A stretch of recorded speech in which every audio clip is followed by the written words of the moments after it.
बांग्लादेश में तख्तापलट के बाद से शेख हसीना की पार्टी के नेता लगातार विद्रोहियों के निशाने पर थे। अल्पसंख्यकों के साथ साथ शेख हसीना की पार्टी, आवामी लीग के नेताओं और यहां तक कि बांग्लादेश की पुलिस घरों में छिपती फिर रही थी। देश छोड़ने की फिराक में रहे कुछ नेताओं को एयरपोर्ट से गिरफ्तार भी किया गया था। वहीं मुल्क छोड़कर भारत में रह रही शेख हसीना ने भी अपने नेताओं के लिए चिंता जताई थी। इस बीच बांग्लादेश के सेना प्रमुख ने एक बड़ा दावा किया है। उन्होंने कहा है कि उनके संरक्षण में कई ऐसे नेता हैं जिनकी जान खतरे में थी। बांग्लादेश सेना के प्रमुख जनरल वकार उज जमा का कहना है कि उन्होंने अपदस्थ शेख हसीना सरकार के कई प्रभावशाली लोगों को शरण दे रखी है। इन लोगों की जान को खतरा है। इस वजह से किसी भी तरह के संभावित हमले से बचाने के लिए उन्हें शरण दी गई है। उन्होंने राजशाही छावनी में एक कार्यक्रम को संबोधित करते हुए कहा, ऐसे कई लोगों को पनाह दी गई है जिनकी जान को खतरा है, फिर चाहे उनकी पार्टी कोई भी हो या फिर वे किसी भी धर्म से जुड़े हुए हों। अगर इनमें से किसी के खिलाफ कोई भी आरोप है या कोई मामला दर्ज है तो उनके खिलाफ एक्शन भी लिया जाएगा। लेकिन फिलहाल हम इन लोगों को किसी भी तरह के संभावित हमले या एक्स्ट्रा जुडिशियल कार्रवाई से बचाना चाहते हैं, इसलिए उन्हें शरण दी गई है। देश में इस वक्त अलग तरह की स्थिति है।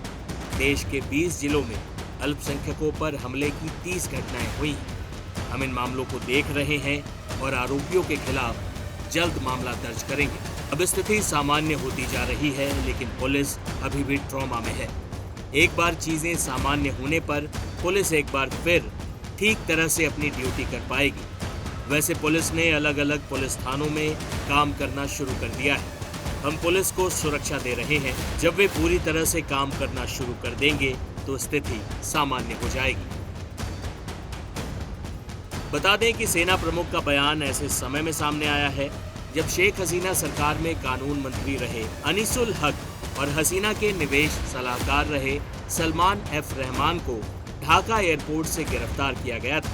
ये दोनों देश छोड़कर भागने की फिराक में थे। रिपोर्ट्स के मुताबिक बांग्लादेश में तख्तापलट के बाद से आवामी लीग पार्टी के कई नेता देश छोड़ चुके हैं। ऐसे में माना जा रहा है कि कई नेता सुरक्षित ठिकानों पर छुपे हुए हैं। वहीं बांग्लादेश की अंतरिम सरकार के मुखिया मोहम्मद यूनुस ने 2 दिनों पहले अल्पसंख्यक हिंदुओं पर हो रहे अत्याचार पर अपनी बात रखी थी।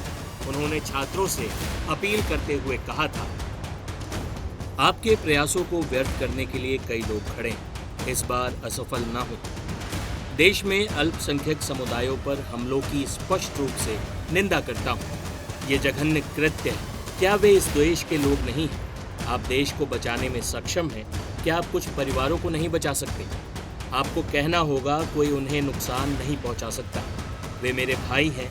हम एक साथ लड़े और हम एक साथ रहेंगे। यह बांग्लादेश अब आपके हाथों में है। आप इसे जहां चाहें वहां ले जाने की शक्ति रखते हैं। यह शोध का विषय नहीं, यह आपके भीतर की एक शक्ति है। बहरहाल सेना प्रमुख के इस बयान के बाद ये साफ है कि शेख हसीना के नेता सेना की संरक्षण में हैं। लेकिन ये उनके लिए अच्छी बात है या बुरी, ये तो आने वाला वक्त ही बताएगा।